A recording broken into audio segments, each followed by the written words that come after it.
The real estate market changes every single day. Now, all of our consumers just know about it. And I think as real estate agents, sometimes we're playing into the narrative, talking about these headlines and kind of scaring our clients into, not buying or not selling, when really, as market experts, we should be bringing comfort to their minds and helping them understand what's going on so that they can make the best choice and not continuing the fear mongering that the headlines are so good at. But don't worry, I got some ideas to help you get your business off the schneid and really change the narrative so that your business is not affected by all the negative headlines. Stay tuned. What's up, guys? Jeremy Kane, Real Estate Agent Playbook. I think this episode is very implementable and I'm super excited to get into it. But first, as always, like, comment, subscribe if you're watching on YouTube.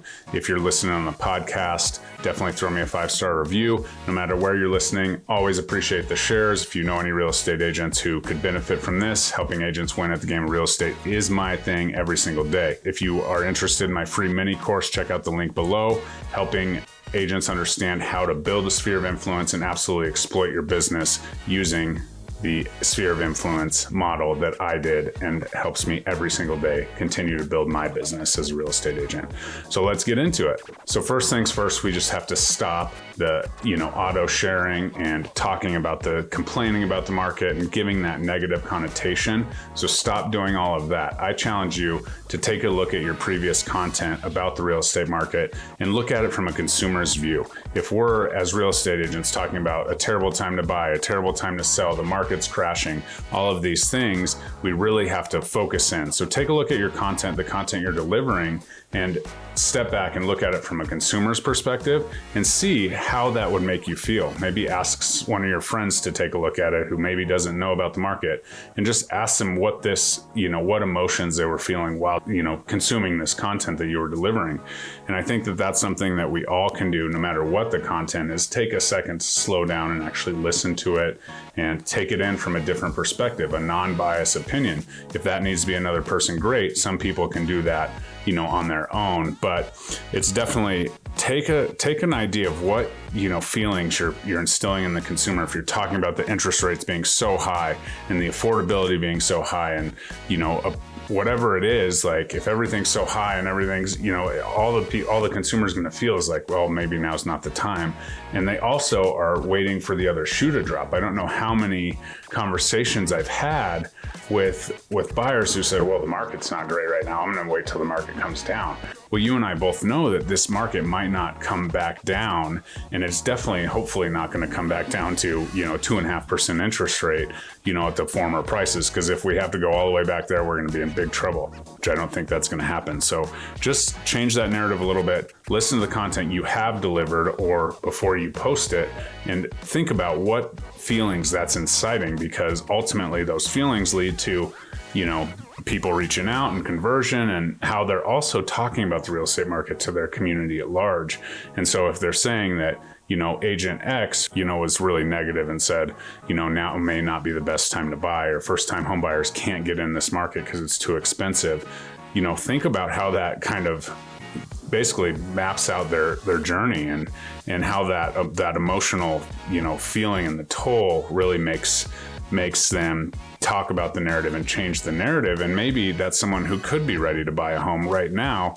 They're just waiting on someone to give them the positives behind it. So take a look at that and what emotions you're appealing to, and make sure it's the right ones. And so the next thing that I do, and this is kind of the key to everything, is every real estate market, there's winners and losers, whether it's, investors or first-time home buyers or sellers, or, who knows who that group might be. But we have to be willing to adjust our cadence and our target audience in the event that, maybe our target audience is in that first time home buyer and it has become impossible, which it hasn't. But that's something very important, to be able to adjust. And these people that talk about niching down and all of this, you can niche down, but when the business leaves that niche, if you're still in that niche, you're in trouble. And if that niche is, in the losers, of the market, you're gonna, obviously you'll still have your major life changes kind of people coming through, but you're really limiting. So if you niche down, you're limiting already, which is okay and sometimes good. But then if that niche becomes the loser in the market, you're gonna see less and less business generated from that specific niche. And that's something we have to consider. So be flexible and be adjustable, but first, take a step back and who's really winning and who's really losing, because it's not always the same person. It's not always the person that you would think. For instance, 6 months ago, I was shouting from the rooftops, first time home buyers, this is your time. And everyone else is like, whoa, the interest rates are way high. Like affordability is rough. But I knew that sellers were not seeing as many offers.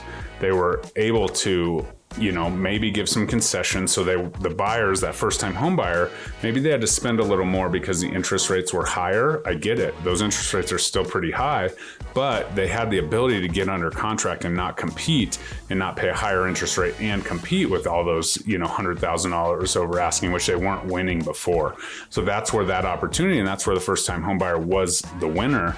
Now, if they listened and they were into those homes, now they're, as the markets come back a little bit as far as, multiple offers and things that we're seeing in our market currently, now they are sitting in a home. They're not bidding against, 10 other buyers, and the interest rates have come down a little, but not too much. So as you can see, that's kind of a correlation. If the interest rates are high and there's less buyers out, affordability is harder, the people that can get in can just get in.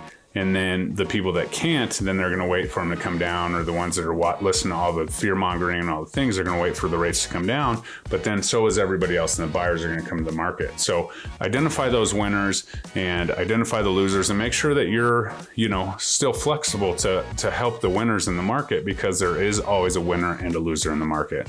So that one thing and that one adjustment is super important to really consider, and not enough people talk about it. Not enough people understand that, okay, well, regardless, that there's a winner, so let's go find the winners, and where that bigger pool is, let's go play in that pool, and hopefully get some buyers and continue our business and move our business forward. The next thing is, I've already touched on it a little bit, is understand those populations that have to move, right? When the market's a little bit tougher, you still have the first time home buyers, you still have the people who are renting, you still have the people who are living in their parents' basement that need to move. Life still happens. We still have relocations. We still have, divorces and marriages and, downsizing. And you have to understand, identify that population and pay attention on your socials. Like, social media is such a blessing for that, is most people just put their whole life story on there. So if there's life stories that happen that are, congruent to a house move, whether that's a bigger house, a smaller house, a same house but across town, or location, difference or something, those are the people that we can really target. And regardless of the market, those people within those life situations are always going to be buying and selling real estate. So that's another way to kind of, filter it in when maybe your niche is shrinking down. Like, go back out there and really try and target or talk to the people that are having those life changes, because life changes, oftentimes create, real estate transactions in the slower down markets, as agents. The next thing is, you need to study your market. You need to know it. So you can't find the winners unless you really know what's going on in the market. I'm blessed to partner with some of the best lenders in the arena, and they absolutely bring me a ton of information on the financials, the title people, all of the people that can give you that information. Make sure those partnerships matter. But at the end of the day, you need to study the market. And if you're watching my market update to study the market, that's great. Do it. But understand that if you can know the market and kind of fine tweak and understand what's coming, and, have that ability to plan and do all the things, then you can really focus in on that. So understand that knowing your market is still important. If you've got this niche, you're living in, hog heaven with the greatest referrals coming in all day long, or the leads, or whatever you do, understand that knowing that market is important, so that when it might change, when that niche kind of may dry up and you may need to flex into something else. So really partner with the right people and challenge each other and, collaborate on the market and really talk about boots on the ground, because obviously boots on the ground, statistics, economics, they all can tell a different story.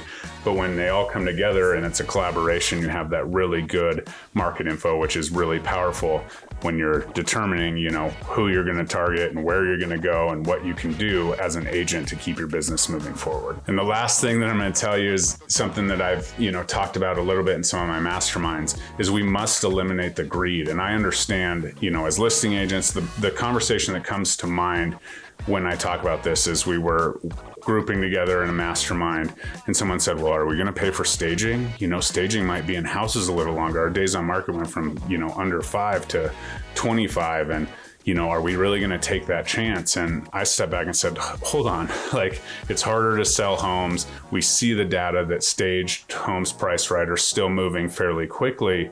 Why would we stop staging a home when we just came out of a market that you could put it on the MLS, throw up a couple pictures and we would have 5 offers? Granted, the staged homes in that market also generated more offers and more money. We don't have to talk about that. But the fact that we're still, the market's down, so we're going to pull back. We're going to pull back on our marketing. We're not going to do as much for our clients. We're not going to do as much for the house to get its house ready is crazy to me. Understand that we might have to give a little bit of our profit out, right? So we've been operating on 99.9% profit margin, right? Didn't take a ton to market. The time was quick turnaround. You couldn't even print color flyers by the time the house was under contract and had multiple offers. So that's when we really have to understand, maybe we're going to have to get used to a 75% profit margin on our commissions and actually put some of that money towards marketing and do all of those, little things that help boost the property and boost the value and push it forward. So that's definitely something that is important, is maybe, there's something else that you can throw into that marketing package that will make a difference and get it out there. And you have the time. And the truth is that, the old saying, list or die, unfortunately, we won't, go too much into that. But if you have listings, you're continuing to, produce business. So some of that marketing material, absolutely is for the house and you have it for your website and your website looks pretty, but it's also helping you generate more business. And so if you're strategic about it and you're putting that money into it, understand that it's an opportunity actually to stage a home and maybe have some open houses and, maybe have a professional video done and all the things that we use to showcase homes that really help you with your business on the back end. So it may not even be a profit loss, maybe just look at it as like an advertising budget or something that's going to help you, continue to generate leads because you're getting the sign calls and doing that. But if you present it properly, other people will want to work with you in the future, as well as you'll sell the property that you're trying to sell. So that's just my soapbox. Is our profit margins may change just a little bit based on the market and, coming back a little bit or not. And, the market is the market. It's always going to be different. It's different every day. But when the market gets tighter, we need to go pour all in, right? We need to go all in, make sure we're doing things a little bit with a little bit more intention and closing deals. So that's all I got today, but I think that it will absolutely help if we start changing the narrative a little bit on how we, discuss the market and just sharing and actually being a player in that conversation so that you become the expert. Because trust me, I have so many clients talk to me about, I was listening to your market update the other day and I didn't even think of it that way. There's perspective. It's all perspective. The statistics can be a positive or a negative, no matter how you look at it, winners, losers. And the truth is we got to find winners to continue moving our business forward and winning the game in real estate every day. Thanks so much for tuning in. Like, comment, subscribe, throw me a review on the podcast, and we'll talk to you soon. Share this one with your favorite real estate agent. Bye-bye.